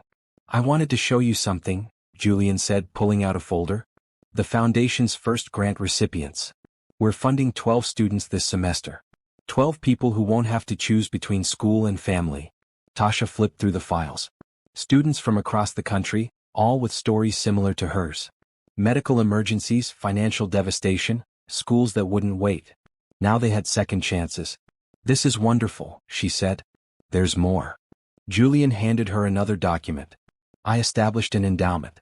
Enough to fund the foundation in perpetuity. Every year we'll help more students. Every year we'll prevent more tragedies like yours. Tasha's vision blurred with tears. Julian, it's right. It's what I should have been doing with my wealth all along. He moved closer. You showed me that, Tasha. You showed me what really matters. The air between them felt electric. Tasha was acutely aware of how close he was standing, the warmth radiating from him, the intensity in his eyes. Julian, she started, not sure what she wanted to say. I know the timing is complicated, he said softly. I know I'm still grieving Rachel and you're still rebuilding your life and there are power dynamics to consider. But Tasha, I need you to know. He took a breath. I have feelings for you. Real feelings. I don't expect you to reciprocate. I just needed to be honest. Tasha's heart felt like it might burst from her chest. I have feelings for you too, she whispered. I've been trying not to. Trying to convince myself it's gratitude or circumstance or anything except what it actually is. Which is love, Tasha said, the word falling into the space between them like a confession. I'm falling in love with you. With you and Ella both. Julian's face transformed with joy and relief. Really? Really? But I'm scared. Everything good in my life has been taken away. I'm terrified of letting myself have this only to lose it. I'm scared too, Julian admitted. Scared of betraying Rachel's memory. Scared of moving too fast. Scared of messing this up because I want it so much. He reached out, carefully taking Tasha's hand. But I'm more scared of not trying. Of letting fear keep me from something that could be beautiful. Tasha looked at their joined hands, his large and warm around her smaller, trembling fingers. What do? We take it slow. We give ourselves permission to feel what we're feeling. We build something real and solid, with no pressure and no expectations. Julian lifted her hand to his lips, kissing her knuckles gently. We let love happen naturally. I'd like that, Tasha said. Julian pulled her into a careful hug, and Tasha melted into it, feeling safe and cherished and hopeful. They stood together by the fireplace, holding each other, letting themselves acknowledge what had been growing for months. When they finally pulled apart, Julian smiled, a real smile that lit his whole face. I should let you get back. You have studying to do. I should check on Ella first. They walked to the nursery together, hands loosely clasped. Ella slept peacefully in her crib, one tiny fist curled by her cheek, the mobile above her turning slowly in the breeze from the window. She's perfect, Tasha whispered. She is. Because of you. Julian looked at Tasha with such tenderness it made her breath catch. You saved her life and then you saved mine. I can never thank you enough. You've given me everything, Tasha replied. A home, a future, a family. That's everything. They stood together watching Ella sleep, and Tasha felt something settle deep in her chest. Belonging. Oh, love. Over the next few weeks, things between Julian and Tasha shifted into something new and wonderful. They were careful, mindful of Ella's needs and the complexities of their situation, but they let themselves be happy. Julian started joining Tasha for her morning runs around the estate grounds. They'd push Ella in her jogging stroller, talking and laughing, stealing quick kisses when the baby wasn't looking. Maria and Robert pretended not to notice but smiled knowingly whenever they were together. Julian attended Tasha's case presentation at medical school, where she discussed Ella's condition and treatment to a lecture hall full of students and professors.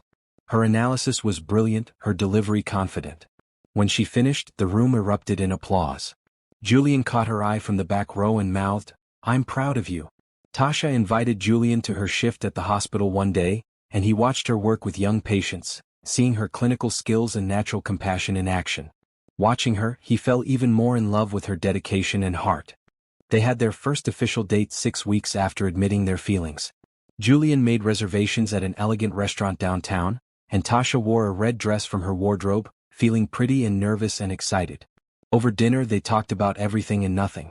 Dreams and fears. Favorite books and terrible movies. Childhood memories and future hopes. I want to open a clinic someday, Tasha said. Free care for people who can't afford it. Homeless people, uninsured people, anyone who needs help.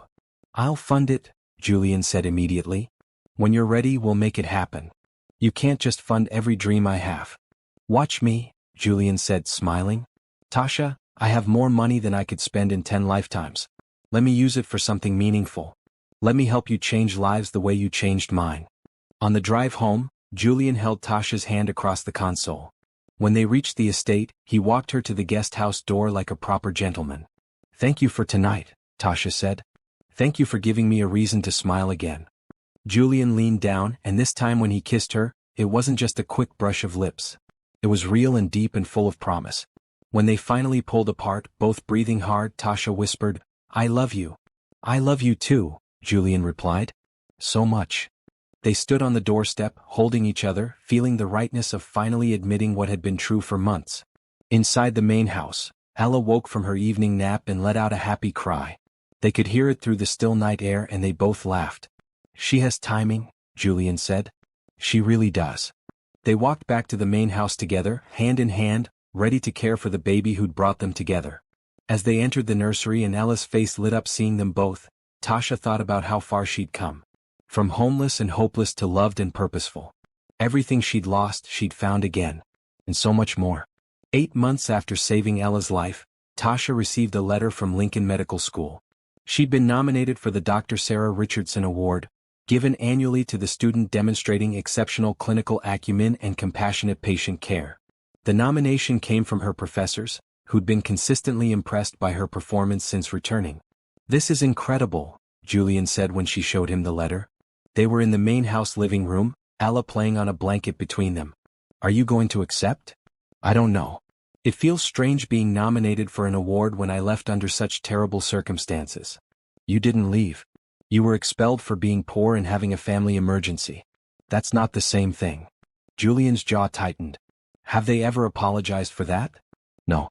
I got the readmission letter, but it was just administrative. No acknowledgement of what they did. Then maybe it's time they did acknowledge it. The next day Julian made some phone calls. Tasha didn't know the details, but 3 days later she received a request to meet with the Dean of Lincoln Medical School, Dr. Patricia Chen. You don't have to go if you don't want to, Julian said. I just wanted them to face what they did. No, I want to go, Tasha said. I want to look them in the eye and hear what they have to say. Julian insisted on driving her to the meeting. They sat in the car outside the administration building, and Tasha felt herself transported back to 2 years ago. She'd stood outside this same building, crying, clutching an expulsion letter, completely lost. You're not that person anymore, Julian said, reading her expression. You're Dr. Monroe now. Almost Dr. Monroe anyway. You're brilliant and accomplished, and they're lucky to have you back. Tasha squeezed his hand, drew strength from his presence, and walked into the building. Dean Chen's office was exactly as Tasha remembered. Books everywhere, diplomas on the wall, photos of Chen with various dignitaries and medical professionals. The dean herself stood when Tasha entered, extending her hand. Miss Monroe. Thank you for coming. It's Tasha, please? Tasha. Dean Chen gestured to a chair. I wanted to meet with you personally to discuss your reinstatement and your remarkable progress this year. Okay. Dean Chen took a breath and something in her expression shifted. She looked uncomfortable. I also wanted to apologize. When you were expelled 2 years ago, it was a failure on our part. We have policies for financial hardship, for family emergencies, but they weren't properly communicated or applied in your case. You fell through the cracks, and that's unacceptable. Tasha hadn't expected this. Thank you for saying that. It's not enough. You were one of our brightest students. Your professors raved about your potential. And we turned you out during the worst crisis of your life because of bureaucratic inflexibility. Dean Chen pulled out a file. I've been reviewing your case with our financial aid department and the board of directors. We should have granted you emergency status. We should have deferred your tuition. We should have helped instead of expelling you. Yes, you should have, Tasha said quietly. I lost everything. My education, my housing, my future. I spent 2 years homeless because no one at this institution cared enough to bend the rules. I know. And I'm deeply sorry. Dean Chen leaned forward. I can't undo what happened. But I can tell you that we've changed our policies because of your case. We now have automatic emergency provisions for students facing medical crises in their families. We have a hardship fund. We have advisors trained to recognize and assist students in crisis. It won't help you, but it will help others. It was more than Tasha had expected. More than she dared hope for. That's good. I'm glad. Your return to Lincoln has been nothing short of exceptional, Dean Chen continued. Your grades are perfect. Your clinical work is outstanding. Your professors say you have a gift for diagnosis that most physicians never develop. And your case study on pediatric vagus nerve compression is being published in the Journal of Pediatric Medicine. You're doing groundbreaking work. I'm just doing what I was trained to do. You're doing far more than that. Which brings me to the real reason I wanted to meet. Dean Chen pulled out another document. We'd like to offer you a position after graduation. A pediatric residency here at Lincoln Medical Center. It's one of the most competitive residencies in the country, and you'd be guaranteed acceptance. Tasha's breath caught. Really? Really? You've earned it? And Tasha, I want you to know that this institution failed you when you needed help. We're offering you this opportunity not as charity, but because you deserve it. You're going to be an extraordinary doctor. Tears burned behind Tasha's eyes. Thank you. I accept. When she left the building, Julian was waiting by the car holding Ella. He took one look at Tasha's face and smiled. Good meeting? The best meeting. Tasha told him everything as they drove home.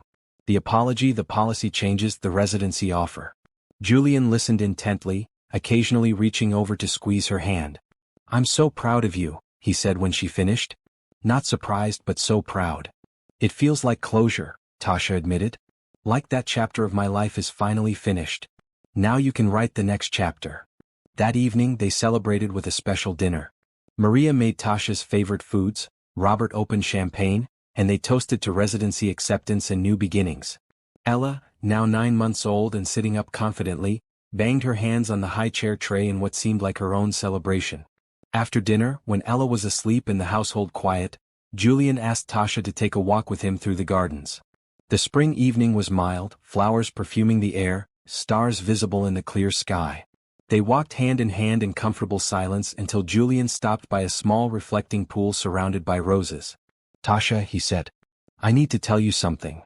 His serious tone made her heart skip. "Okay. When Rachel died, I thought my life was over. I thought I'd never be happy again, never want to move forward. I was just existing, going through motions, waiting for Ella to grow up so I'd have a purpose." He turned to face her fully. "Then you appeared. And you didn't just save Ella's life. You saved mine. You reminded me what living looks like. What joy feels like. What love can be." Tasha's throat tightened with emotion. "Julian, I know we said we'd take things slow. I know I'm still healing from losing Rachel and you're rebuilding your life. But Tasha, I don't want slow anymore. I want forever. I want you and me and Ella as a real family. I want to wake up next to you every morning and fall asleep beside you every night. I want to watch you become the incredible doctor you're meant to be, and I want to support you every step of the way." He reached into his pocket and pulled out a small velvet box. Tasha's heart stopped. "I'm not asking you to rush," Julian said, opening the box to reveal a beautiful diamond ring, simple and elegant. "I'm asking you to promise me a future. To say that when you're ready, when the time is right, you'll marry me. Will you?" Tasha looked at the ring, then at Julian's face, open and vulnerable and full of love. She thought about everything she'd been through. The loss, the despair, the years of hopelessness. And then the miracle. Julian and Ella appearing in her life like gifts she never expected. She'd been so afraid to trust good things. So certain they'd be taken away. But standing here, looking at this man who'd given her everything and asked for nothing except to love her, Tasha realized that fear was the past. This was the future. "Yes," she said, her voice strong and sure. "Yes, I'll marry you. Not someday. Not when I'm ready. No, I'm ready now." Julian's face transformed with joy. He slipped the ring onto her finger, then pulled her into a kiss that felt like coming home. When they finally broke apart, both laughing and crying, he whispered, "I love you so much. I love you too. You and Ella both. You're my family." They walked back to the house together, engaged and euphoric, ready to start there forever. When they entered the nursery to check on Ella, the baby was awake, gurgling happily to herself. She saw them and reached up with both arms, wanting to be held. Julian lifted her carefully, and the three of them stood together in the soft light of the nursery, a family united by miracle and love and unshakable commitment. "Welcome home," Julian whispered to Tasha. "I'm already home," she replied. The engagement announcement happened quietly. No grand press release, no social media fanfare. Just a family dinner where Julian and Tasha shared their news with Robert, Maria, and Thomas. The household staff erupted in cheers, Maria crying happy tears while insisting she'd known all along, Robert proposing an immediate toast with the finest wine from Julian's collection. "We'll keep it private for now," Julian said. "Let Tasha finish this semester without media attention. We'll plan the wedding for after her graduation next year." But Tasha surprised him. "Actually, I don't want to wait a year. I want to get married this summer. Something small and intimate, just family and close friends. Is that okay?" Julian's eyes lit up. "More than okay. Perfect." The spring semester flew by in a blur of classes, hospital shifts, wedding planning, and loving the family she'd found. Tasha continued excelling academically, her professors consistently praising her diagnostic skills and patient rapport.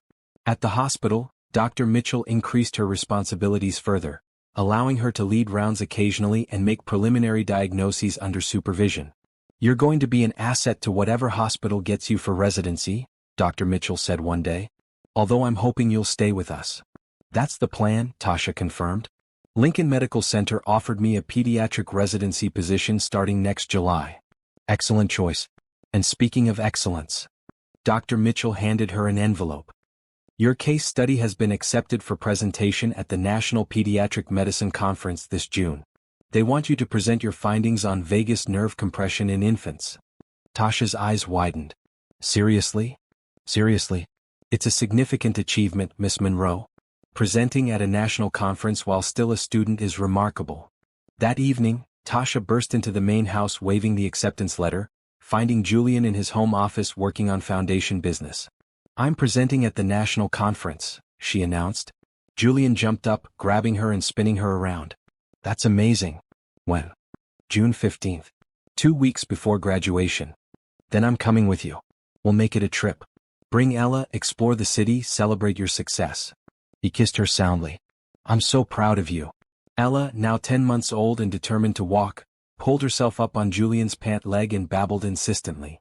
Tasha scooped her up and the baby planted wet kisses on her cheek. What do you think, sweet girl? Tasha asked. Want to go to a medical conference? Ella babbled something that sounded enthusiastic, making them both laugh. Wedding planning progressed smoothly, mainly because Tasha and Julian both wanted the same thing. Simple, meaningful, focused on love rather than spectacle. They decided on an outdoor ceremony in the estate gardens in August, after Tasha's conference presentation and before her final semester of medical school.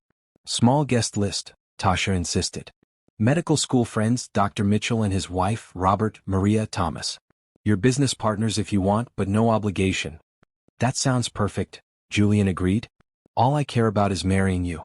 Everything else is just details. They spent an afternoon touring the gardens with a wedding planner, choosing the spot by the rose garden where Julian had proposed. Maria insisted on catering, brushing off suggestions of professional caterers with affectionate indignation. A string quartet would provide music. White folding chairs for guests, an arch covered in flowers for the ceremony. Simple and beautiful. Tasha found her dress at a small boutique, a flowing white gown with delicate lace sleeves that made her feel like a princess. When she tried it on for Maria and Beth from medical school, they both cried. You look beautiful, Maria said.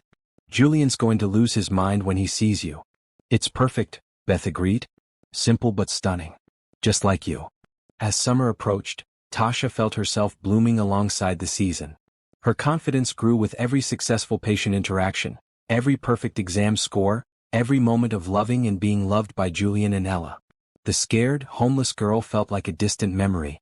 In her place was a woman who knew her worth, trusted her skills, and believed in her future. The national conference was held in Chicago in mid-June. Julian rented a suite at a luxury hotel, and they flew up with Ella 2 days before Tasha's presentation.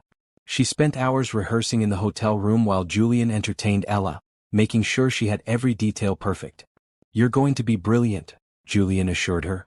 Just talk about what you know. The audience is lucky to hear from you. The presentation day arrived with perfect weather. The conference was held in a massive convention center, thousands of medical professionals from across the country gathering to share research and innovations. Tasha's session was in the afternoon, and she spent the morning obsessively reviewing her notes. Julian stayed with her until she had to go backstage, Ella on his hip, both of them wearing matching encouraging smiles. You've got this, he said, kissing her cheek. I'll be in the front row. Tasha walked onto the stage to a lecture hall packed with physicians, researchers, and medical students. For one moment, standing at the podium looking out at hundreds of faces, her old insecurities tried to surface. Who was she to be teaching these accomplished professionals? Then she saw Julian and Ella in the front row. Julian gave her a thumbs up. Ella waved enthusiastically. Tasha smiled, took a breath, and began. She walked through Ella's case methodically. Initial presentation, failed cardiac interventions, her unconventional diagnostic approach, the treatment, and the remarkable recovery. She discussed the anatomical basis for vagus nerve compression, the challenges of recognizing it, the simple but effective intervention. She presented follow-up data showing Ella's complete recovery and included recommendations for other physicians facing similar presentations. Her delivery was clear, confident, and engaging. When she finished, the room erupted in applause. Physicians stood. Colleagues nodded appreciatively. The moderator called for questions, and Tasha fielded them expertly, drawing on both her medical training and her intimate knowledge of Ella's specific case. That was extraordinary, Dr. Mitchell said afterward, finding her in the hallway. You presented like a seasoned professional, not a student. You should be very proud. Thank you. I was terrified. You didn't show it. He smiled. I have colleagues asking about you. Where you're doing residency, whether you're considering research positions. You made quite an impression. Julian appeared with Ella, both wearing matching grins. You were spectacular, he said, pulling her into a hug. Everyone was completely captivated. That evening they celebrated with dinner at the hotel restaurant. Ella was in a high chair between them, happily destroying a bowl of pasta, while Julian raised his glass in a toast. To Tasha, who saves lives and changes the world. I'm honored to be marrying you. To family, Tasha replied, her heart full. To second chances and new beginnings. They clinked glasses and Ella banged her spoon in what seemed like agreement. Back in their suite later, with Ella asleep in the adjoining bedroom, Julian and Tasha stood on the balcony overlooking Chicago's glittering skyline. "I keep thinking about where I was a year ago," Tasha said quietly. "Homeless, hopeless, invisible. If someone had told me I'd be here now, presenting at a national conference, engaged to an incredible man, loved and secure and happy, I wouldn't have believed them." "You did the work," Julian said. "You saved Ella, but you also saved yourself. You had the courage to accept help, to trust again, to build a new life. That's all you. We did it together." Tasha turned to face him. "You gave me the opportunity, but you also gave me love. You saw me when the rest of the world looked away. That changed everything." Julian pulled her close. "You're extraordinary, Tasha Monroe. The world just needed time to catch up and realize it." They stood together under the stars, holding each other, feeling the rightness of their love and the promise of their future. In 2 months they'd be married. In 1 year Tasha would be Dr. Monroe. In their lifetime together, they'd changed countless lives through the foundation, through Tasha's medical work, through raising Ella with values of compassion and service. Everything they'd lost, they'd found again. Everything they'd dreamed of was becoming real. Love had led them here. Love would carry them forward. Tasha graduated from Lincoln Medical School on a perfect June morning. She walked across the stage in her cap and gown, received her diploma from Dean Chin, and heard her name called with distinction as the recipient of the Dr. Sarah Richardson Award for Excellence in Clinical Medicine. Julian, holding Ella, cheered so loudly that other families turned to look. Maria, Robert, and Thomas were there too, sitting in the family section, beaming with pride. Beth and Tasha's other classmates hugged her afterward, everyone celebrating the culmination of years of hard work and dedication. "Dr. Monroe," Julian said, testing out the title. "I like the sound of that." "So do I," Tasha admitted. She still had to complete her residency, but the medical degree was hers. Official. Permanent. No one could take it away. The graduation party at the Pierce estate that evening was intimate and joyful. Maria cooked Tasha's favorite foods. Robert gave a toast about watching Tasha transform from a scared young woman into a confident physician. Thomas presented her with a leather medical bag. "For house calls," he said with a wink. Dr. Mitchell and his wife attended, and over dinner he made an announcement. "Tasha, I've been asked to serve as the Director of Pediatric Education at Lincoln Medical Center. Assembling a team to train the next generation of pediatricians, and I want you to be part of it. After you complete residency, of course." "I'd be honored," Tasha said, overwhelmed. "You'll be teaching medical students while maintaining a clinical practice. Using your experience to train others to see what specialists might miss. It's perfect for your skills." After the guests left and Ella was asleep, Julian found Tasha in the guest house, which she still thought of as her place even though she spent most nights in the main house now. "What are you doing?" he asked. "Just thinking." Tasha was sitting in the library looking at the framed photo on the desk. Her and Ella and Julian, taken months ago, all of them smiling. Julian sat beside her. "About what?" "About how different my life is now. How much has changed." "Is that good or bad?" "So good it scares me sometimes." Tasha looked at him. "I'm marrying you in 6 weeks. Starting residency in 3 weeks. Building a family. A year ago I owned nothing but the clothes on my back. Now I have everything." "You always had everything," Julian said gently. "You had brilliant mind, a compassionate heart, incredible skills. You just lacked opportunity. I'm glad I could provide that, but Tasha, you did the rest. You earned every achievement, every success. Don't diminish that." "I'm not diminishing it. I'm just grateful." She took his hand. "For you, for Ella, for this life. I don't want to take it for granted." "You won't. That's not who you are." Julian pulled her close. "You remember what matters. That's why you're going to be an amazing doctor, an amazing wife, and an amazing mother to Ella."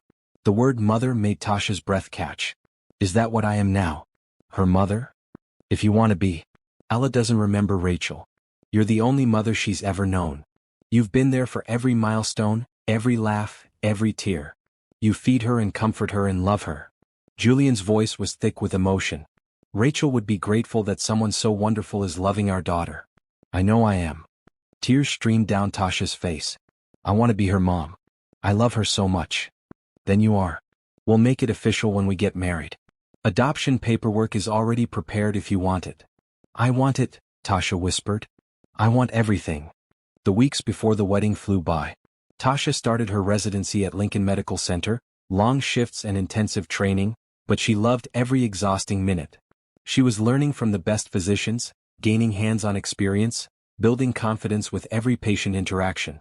Julian was supportive of her schedule, never complaining about the long hours or last-minute changes. He and Ella would bring dinner to the hospital sometimes, eating in the cafeteria together, Ella charming every nurse and doctor who passed by. Wedding preparations continued around Tasha's shifts. Final fittings for her dress. Confirming details with the string quartet. Reviewing the ceremony with the officiant, a kind woman who specialized in meaningful, personal weddings. "Tell me about your love story," the officiant asked during one planning meeting. Julian and Tasha looked at each other, smiled, and began talking. They told her about the hospital, the dying baby, the homeless girl who appeared like a miracle. About gratitude that became friendship, friendship that became love. About healing and hope and second chances. "That's beautiful," the officiant said, wiping her eyes. "I'll incorporate that into the ceremony. This is going to be special." The wedding day arrived with perfect summer weather. Warm but not hot, clear blue sky, gentle breeze. The gardens looked spectacular, flowers in full bloom, the rose-covered arch positioned perfectly for sunset photos. Tasha got ready in the guest house with Beth and Maria helping. She put on her dress, let Maria style her hair in soft curls, applied minimal makeup because Julian always said she looked beautiful without it. When she looked in the mirror, she saw a woman transformed. Not by the dress or hair or makeup, but by love and purpose. She looked happy. Genuinely, deeply happy. "Your mother would be so proud," Maria said, squeezing her hand. "I wish she could see this." "She can," Maria assured her. "And she's smiling." Beth walked Tasha down the aisle, since Tasha had no father figure to do it. The path through the gardens was lined with white rose petals. The small group of guests stood as Tasha appeared, but she only had eyes for Julian. He stood under the flower-covered arch in a dark gray suit, holding Ella in her tiny white dress. When he saw Tasha walking toward him, his face crumpled with emotion. Tears streamed down his cheeks. Tasha reached him and took his free hand. "Hi," she whispered. "Hi," he whispered back. "You're so beautiful." Ella reached for Tasha, babbling happily, and they both laughed. The officiant cleared her throat, smiling. "We're gathered here to witness the union of two people who found each other in the most extraordinary circumstances. Their love story begins with selflessness and courage, with a stranger willing to risk everything to save a child she didn't know. It continues with gratitude and healing, with two wounded souls helping each other find hope again. Today we celebrate not just a marriage, but the creation of a family built on love, trust, and unwavering commitment." The ceremony was short and beautiful. They exchanged vows they'd written themselves. Julian promised to support Tasha's dreams, to love her through every challenge, to be her partner in building a life of purpose and meaning. Tasha promised to love Julian and Ella with everything she had, to honor Rachel's memory by caring for her daughter, to build a family rooted in kindness and compassion. When the officiant pronounced them married, Julian kissed Tasha thoroughly while Ella giggled between them. The small group of guests erupted in applause and cheers. At the reception on the terrace, with fairy lights twinkling and soft music playing, Tasha danced with Julian while Maria held Ella. "How does it feel to be Mrs. Pierce?" Julian asked. "Perfect," Tasha said. "Complete. Like I've found where I belong." "You have. Here with us. Always." They danced until sunset painted the sky in brilliant oranges and pinks. Then Julian took Ella from Maria, and the three of them danced together, Ella bouncing in her father's arms, all of them laughing. Robert approached with champagne for the toast. "To Mr. and Mrs. Pierce," he said, his voice warm. "May your love continue to inspire and transform everyone around you." Everyone raised their glasses, and Tasha felt overwhelmed with gratitude. For every person here who'd supported her journey. For the second chance she'd been given. For the family she'd found. Later that night, after guests had left and Ella was asleep, Julian and Tasha stood in their bedroom in the main house, Tasha's wedding dress hanging on the closet door, Julian's suit jacket tossed over a chair. "I have something for you," Julian said, pulling out an envelope. "We said no gifts. It's not a gift. It's a partnership." He handed her the envelope. Inside were legal documents establishing the Tasha Monroe Pierce Free Medical Clinic for underserved populations. Fully funded. Ready to open. "Julian," Tasha breathed. "This is your dream. The clinic you talked about. Free care for homeless people, uninsured families, anyone who needs help. I purchased a building downtown, hired an administrative team, ordered equipment. You can open it whenever you're ready. After residency or during if you want to do volunteer hours. It's yours. Tasha couldn't speak through her tears. She threw her arms around him, overwhelmed with love and gratitude. Thank you, she finally managed. Thank you for believing in me, for loving me, for giving me everything. You gave me everything first, Julian said. I'm just trying to keep up. They held each other in the quiet bedroom, two people who'd found each other against impossible odds, who'd built something beautiful from tragedy and loss. Tomorrow they'd continue building. Tasha's residency, the clinic, raising Ella together, supporting each other's dreams. But tonight they were just two people in love, grateful for second chances and the power of kindness to transform lives. 1 year later, Tasha stood in the nearly completed clinic downtown, watching workers install the last examination tables. The space had transformed from an empty warehouse into a bright, welcoming medical facility over the past 6 months. Waiting room with comfortable chairs, 6 exam rooms, a small procedure room, a pharmacy for free medications, even a children's play area. The sign outside read, Tasha Monroe Pierce Free Clinic. Healthcare for everyone. It's perfect, Beth said, appearing beside her. Beth had accepted a staff position at the clinic, choosing community medicine over a higher-paying hospital position. You built this, Tasha. We built this, Tasha corrected. You, me, Julian, everyone who believed in it. The clinic was scheduled to open next week. Tasha had recruited a team of volunteer physicians, nurses, and medical students eager to serve underserved populations. Dr. Mitchell had agreed to serve on the board of directors. The Pierce Foundation provided ongoing funding, ensuring the clinic could serve patients regardless of ability to pay. Tasha's phone buzzed. Julian, Ella and I are outside. Come see. She walked out to find Julian holding Ella, now almost 2 years old and chattering in complete sentences. But Tasha's attention fixed on what was behind them. A group of about 20 people, clearly homeless based on their clothing and possessions, standing on the sidewalk. What's going on? Tasha asked. An older man stepped forward. Are you Dr. Pierce? I'm Dr. Pierce, yes. We heard about this clinic. That it's free. That you help people like us. He gestured to the group. We wanted to say thank you. Before you even open. Thank you for seeing us. Tasha's throat tightened with emotion. She saw herself in these faces.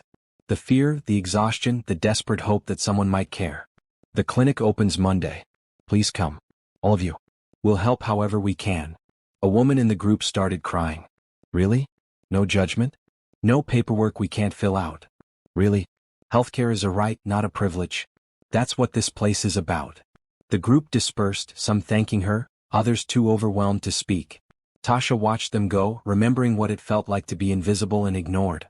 You're changing lives already, Julian said quietly, moving beside her with Ella.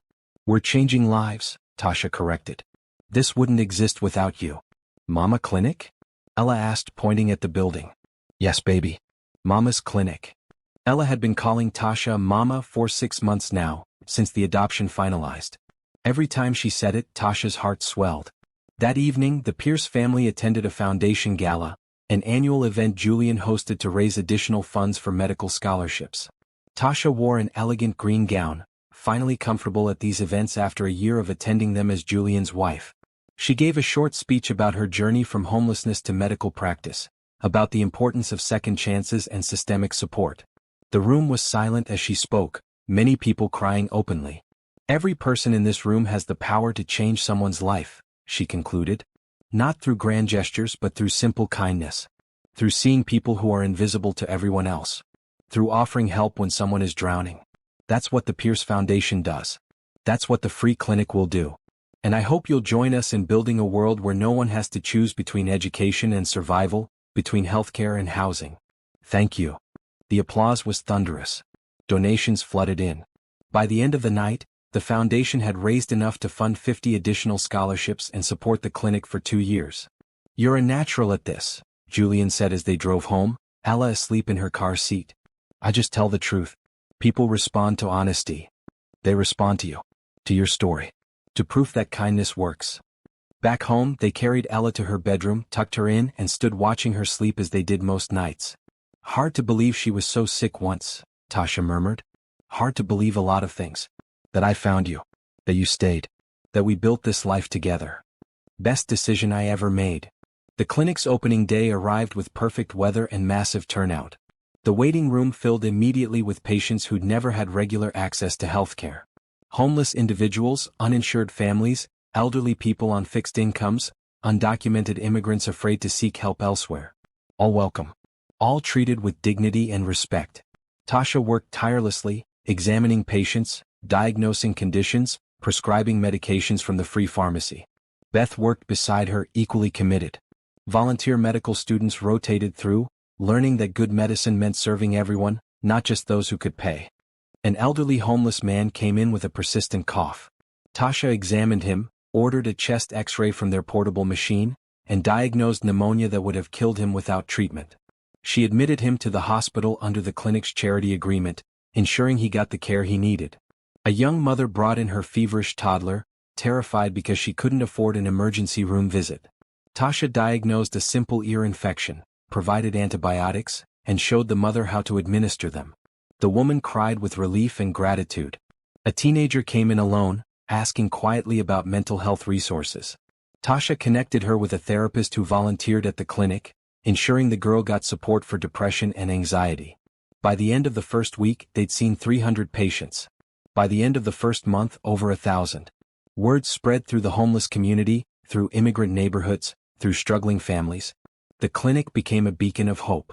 Dr. Mitchell visited one afternoon and walked through with obvious approval. "This is remarkable, Tasha. You're doing exactly what you talked about years ago. Serving people who fall through the cracks. It's what I should have had access to," Tasha said. "When my mother was sick, when I lost everything. I needed a place like this. And now hundreds of people have it because of you." 6 months after the clinic opened, Tasha graduated from her residency program. Top of her class, naturally. Dr. Mitchell offered her a dual position, attending physician at Lincoln Medical Center and medical director of the free clinic. She accepted immediately. The graduation ceremony was larger than medical school, with more family attending. Julian and Ella, of course. Robert, Maria, and Thomas. Beth and her clinic staff. Dr. Mitchell and his wife. Even Dean Shin attended, beaming with pride. Dr. Tasha Monroe Pierce, the announcer called, and Tasha walked across the stage to accept her certificate of residency completion. She was officially a doctor now. Board-certified pediatrician. Attending physician. Medical director. Everything she dreamed of and more. At the celebration dinner that night, Julian stood to make a toast. 3 years ago, a homeless girl saved my daughter's life. She had nothing, had lost everything, had every reason to walk past that hospital window and not look back. But she stopped. She cared. She acted. And that moment of compassion changed all our lives. He looked at Tasha, his eyes shining. "You gave me Ella's life. I tried to give you back your future. But really we gave each other family. Love. Purpose. Everything that matters." He reached down and picked up Ella, who immediately wanted down to toddle over to Tasha. "Ella has something for you." Ella handed Tasha a drawing, childish scribbles that might have been people or might have been abstract art. "I made you mama. Happy Dr. Day." Tasha scooped her daughter up, holding her close, overwhelmed with love. "Thank you, baby. It's beautiful." Looking around the table at these people who'd become her family, Tasha felt complete. Oh. She thought about the girl she'd been, standing in the rain outside a hospital, choosing to risk everything for a stranger's baby. That decision had saved 2 lives, hers and Ella's. It had led her here, to this moment, to this family, to this life of purpose and meaning. "I want to say something," Tasha said, standing with Ella still in her arms. 3 years ago I had nothing. Julian, you gave me everything. But it wasn't just material support, though that was life-changing. You gave me something more important. You saw me. When the rest of the world looked away, when I was invisible and disposable, you saw me. You saw my worth, my potential, my humanity. That's the greatest gift anyone can give." She looked at everyone gathered. "The clinic exists because we believe in seeing people. Every patient who walks through our doors, whether they have insurance or not, whether they have homes or not, whether they're citizens or not, they get seen. They get care. They get dignity. That's not radical. It's basic humanity." She raised her glass. "To second chances. To families built on love. To hope that refuses to die.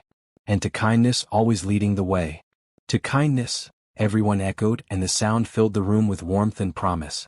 Later that night, after Ella was asleep and the house quiet, Julian and Tasha sat in the sunroom where they'd shared their first real conversation years ago. The same spot where Julian had held his dying daughter, where Tasha had begun to trust that good things could happen. "I have news," Tasha said. "I'm pregnant." Julian's face transformed with shock and joy. "Really? Are you sure?" "Took 3 tests. All positive. We're having a baby." He pulled her into a fierce hug, both of them crying happy tears. "This is incredible. Amazing. Perfect. I know. I'm terrified and excited and overwhelmed. You're going to be an amazing mother. You already are with Ella." "We're having a baby," Tasha repeated, letting the reality sink in. "Our family is growing." They held each other, thinking about the future. A new baby. Ella becoming a big sister. The clinic expanding. Their foundation helping more students. Years of love and purpose and making a difference. "Remember when you asked me if I was happy here?" Tasha said. "That first month. I remember. I'm more than happy. I'm grateful. I'm fulfilled. I'm exactly where I'm supposed to be." "So am I," Julian said. "You saved Ella's life, but you saved mine too. You reminded me that love continues. That life goes on. That hope matters." "Kindness led me to you," Tasha said. "Hope kept me going. And love gave me everything." She thought about the girl standing in the rain, the desperate father, the dying baby. About the miracle that brought them together. About choosing to act when it would have been easier to walk away. That moment had changed everything. One choice, driven by compassion and courage. One decision to see someone who needed help and refused to turn away. It had led here. To family, to purpose, to love that healed old wounds and created new joy. The miracle was complete. Not because a baby was saved, though that mattered immensely. But because 3 broken people, a homeless girl, a grieving father, and a sick infant, had found each other and built something beautiful. They'd become a family. They'd found home. And through their story, hundreds of others would find hope too. Through the clinic, through the foundation, through proof that kindness and love could triumph over loss and despair. Tasha Monroe Pierce, who'd once been invisible, now made sure everyone else was seen. Who'd once been hopeless, now gave others hope. Who'd lost everything, now had more than she'd ever dreamed possible. She'd saved a life, and in return, her own life had been saved. That was the greatest miracle of all.